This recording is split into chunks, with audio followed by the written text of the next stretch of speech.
Bonjour et bienvenue dans un nouvel épisode du podcast Révélation. Je m'appelle Audrey Berthet. J'accompagne les individus dans leur parcours de connaissance de soi et d'épanouissement personnel et professionnel. Révélation explore des thématiques et propose des pratiques, des rituels qui permettent de faire un chemin intérieur de révélation à soi-même et un chemin extérieur pour se révéler au monde. Tous les 21 jours, je propose un nouvel épisode, comme une petite graine semée pour que chacun et chacune puisse au fil du temps faire émerger sa vraie nature.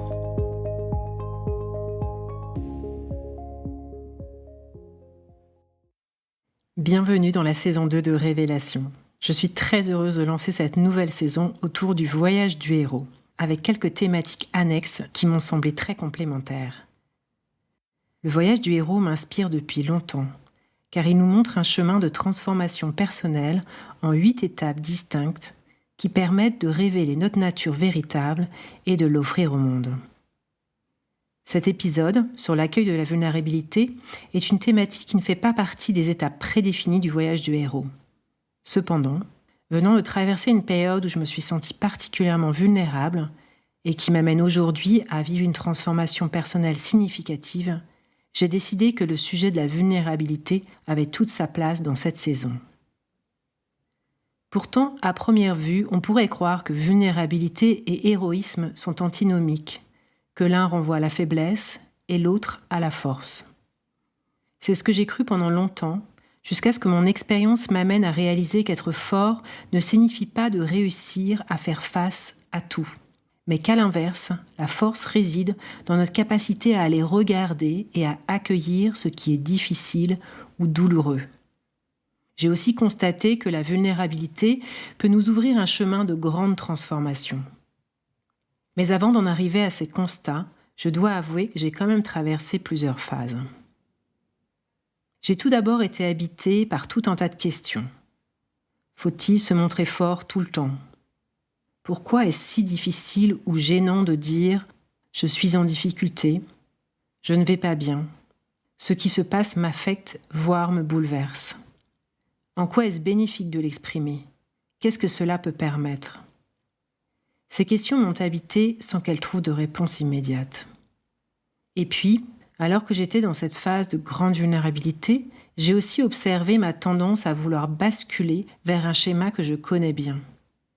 Celui de donner l'image d'une femme forte, une femme qui sait se débrouiller seule, qui résiste aux tempêtes, une femme qui ne se laisse pas abattre. Par vulnérabilité, j'entends l'état de fragilité dans lequel nous pouvons nous sentir face à une situation ou un événement qui nous déstabilise, voire nous ébranle. Lorsque je me suis sentie en grande vulnérabilité, j'ai eu l'impression que ma construction intérieure était tremblante, que mes fondations étaient mouvantes, avec la possibilité que tout s'écroule. Il m'était difficile de trouver appui quelque part à l'intérieur de moi, de trouver de la solidité, car tout semblait très instable. De toute évidence, c'est un état dans lequel nous ne cherchons pas à rester trop longtemps, car il est très inconfortable.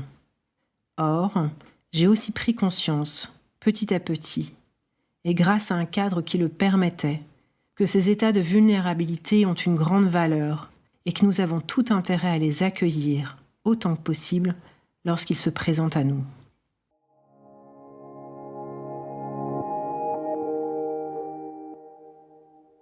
Pour entrevoir la valeur, il y a déjà tout un tas de freins à lever, et l'inconfort est sans doute un des premiers freins. On ne sait que faire de cet état de fragilité qui nous envahit et qui nous plonge dans des états émotionnels qui peuvent sembler vertigineux. L'inconfort peut aussi se situer dans le fait de dévoiler notre vulnérabilité, de peur de gêner celui qui en sera témoin. Nos larmes s'accompagnent d'ailleurs souvent d'excuses. Alors que chaque émotion devrait avoir sa place, et que si nous avons été créés avec des larmes, c'est qu'elles ont une raison d'être. Un autre gros frein est lié à ce que j'évoquais précédemment, à savoir la croyance collective, bien imprégnée dans notre culture de la performance, que la vulnérabilité est l'expression d'une faiblesse, d'une insuffisance, voire d'un défaut. Elle est plutôt associée à des qualificatifs dévalorisants et souvent opposés à la force, dont les vertus sont pour le coup clairement affichées. Nous sommes nombreux à avoir reçu des injonctions à être forts, à être solide, à faire face, à ne pas pleurer. Être fort apparaît alors comme un état bien plus séduisant qu'être vulnérable, et la tendance à opposer les deux laisse penser qu'ils ne sont pas conciliables. En réalité, être, c'est être les deux, solide et vulnérable. La vulnérabilité fait de nous des êtres sensibles, émotifs, des êtres de cœur. Il n'y a donc rien d'anormal ou de honteux à se sentir fragile ou en difficulté. Au contraire, c'est l'expression de notre nature humaine. D'autant qu'en réalité, cela demande du courage, de la bravoure d'aller regarder et dévoiler les parts fragiles et peut-être blessées de nous-mêmes. Le mot courage a comme racine le mot cœur. Être courageux est une disposition du cœur. C'est se dévoiler tel que nous sommes, fidèles à notre cœur.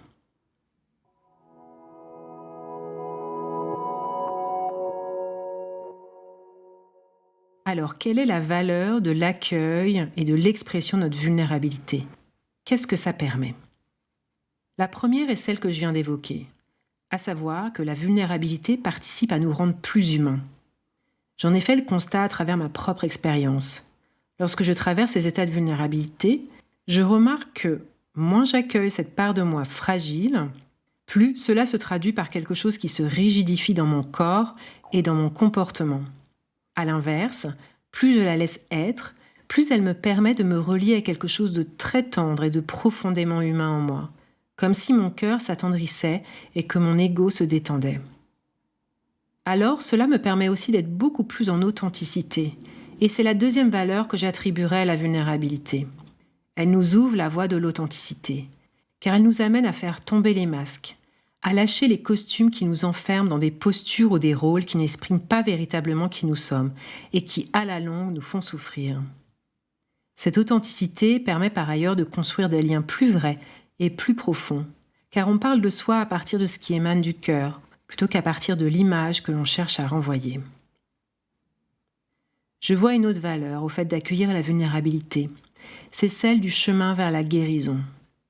Comme je l'évoquais précédemment, ces parts fragiles peuvent être liées à des blessures émotionnelles ou psychiques, bien protégées, et à juste titre, car ce sont des endroits délicats, voire douloureux. Et en même temps, c'est en nous reliant à l'inconfort qu'elles procurent que nous serons poussés à aller les soigner.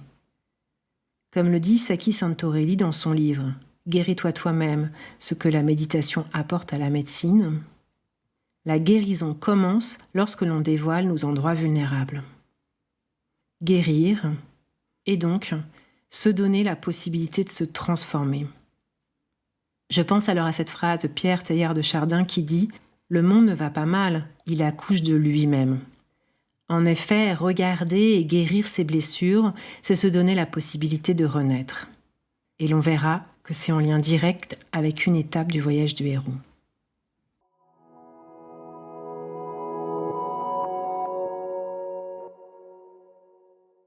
Je n'aurais sans doute pas eu ce discours avant de faire l'expérience des cercles de femmes, qui m'ont permis de trouver un espace suffisamment sécurisant, voire sacré, pour accueillir et dévoiler ces parties de moi fragiles. Par la même occasion, j'ai pu voir la beauté qu'il émanait de l'expression de la vulnérabilité des autres femmes, et j'ai expérimenté la qualité du lien que cela crée entre nous. Je me montre tel que je suis, je te vois tel que tu es, dans un accueil total. C'est ce que permettent ces cercles de parole. Et quel sacré pouvoir de guérison. Il est vrai qu'il y a des conditions qui favorisent l'accueil et le dévoilement de la vulnérabilité, et que ces conditions ne sont pas toujours réunies dans notre quotidien ordinaire. Mais nous pouvons les créer, les favoriser, voire les exiger lorsque c'est nécessaire. Parmi les ingrédients de ce cadre, un espace protégé de tout jugement, de toute critique, voire de tout commentaire.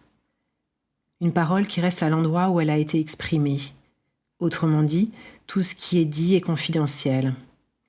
Et une pleine disposition de présence et d'écoute de chacun. Tout cela donne la possibilité et la force de l'expression. Dans le cadre, j'ajouterai un élément qui n'est pas couramment nommé. Il s'agit de la lenteur, c'est-à-dire laisser du temps pour que les choses se disent, se dévoilent, au juste rythme pour les uns et les autres. Un challenge dans notre monde qui semble toujours manquer de temps. Or, le sensible et le délicat ont du mal à s'exprimer quand tout va trop vite. Ce cadre s'applique aussi envers soi-même, c'est-à-dire se mettre en pleine présence et pleine écoute de ce qui est fragilisé et qui cherche à s'exprimer en soi, sans jugement et sans pression de temps.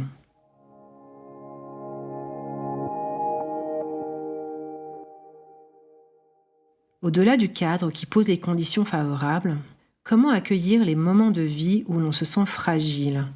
Et plus largement, comment accueillir la dimension fragile de tout un chacun? Tout d'abord, je trouve très aidant de se rappeler que la vulnérabilité est un processus, et donc un état passager, que ça ne va pas durer. Même si lorsque l'on est au cœur d'une phase vulnérable, on peut avoir l'impression qu'il va être difficile de se relever. Dans ces moments-là, j'aime aussi me rappeler qu'il y a une force de vie en chacun de nous, présente tant que l'on respire encore. Aussi infime qu'elle puisse paraître parfois, elle est bien là, et elle va nous permettre de nous relever.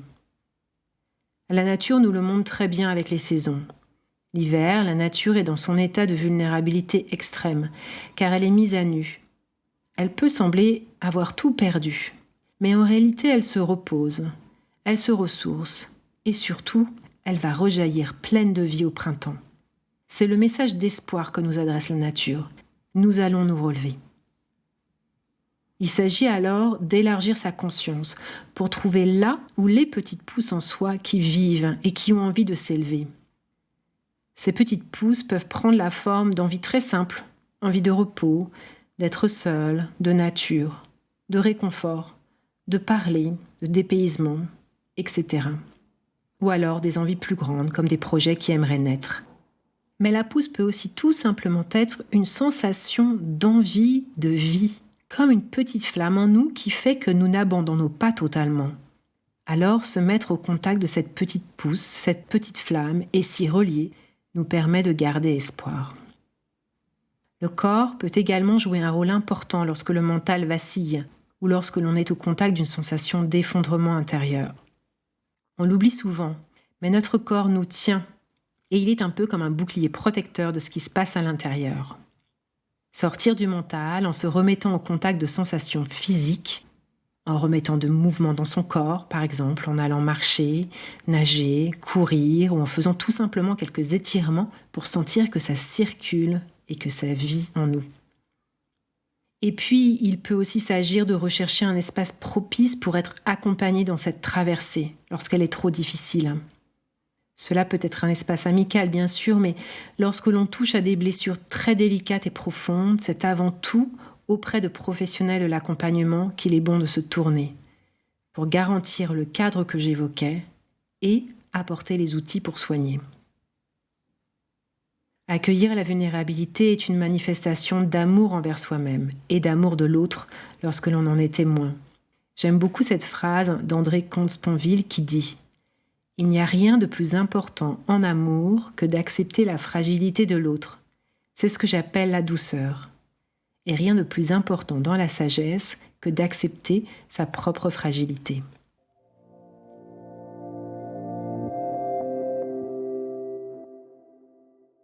J'aimerais conclure avec ce message. Ne cherchons pas à fuir cet état lorsqu'il se présente. Ne le voyons pas comme un problème, un défaut. C'est notre endroit d'humanité. Nous avons besoin d'être éduqués pour s'accepter et accepter l'autre dans sa vulnérabilité. Faire bonne figure est évidemment une stratégie utile pour s'aider à rester debout et ne pas s'effondrer. Mais peut-être que l'on passe à côté de quelque chose, et notamment l'opportunité d'aller soigner des parties de nous qui souffrent en silence. Nous pouvons accueillir les larmes qui coulent et les voir comme quelque chose qui nettoie une plaie et qui participe à la guérison. Aussi, si la guérison individuelle passe par le dévoilement de nos endroits vulnérables, je crois, peut-être naïvement ou de façon utopique, que la guérison du monde pourrait aussi bénéficier de la revalorisation de cet état d'être qui permet de garder le cœur ouvert, de regarder ce qui est en souffrance et de chercher à le soigner. Vous écoutez Révélation, c'était l'épisode « Accueillir la vulnérabilité ». Merci de votre écoute et de votre présence. Si cet épisode vous a inspiré, partagez-le autour de vous et abonnez-vous sur la plateforme de votre choix pour recevoir les prochains épisodes. Au plaisir de vous retrouver bientôt et je vous souhaite d'ici là de belles expérimentations et de belles révélations.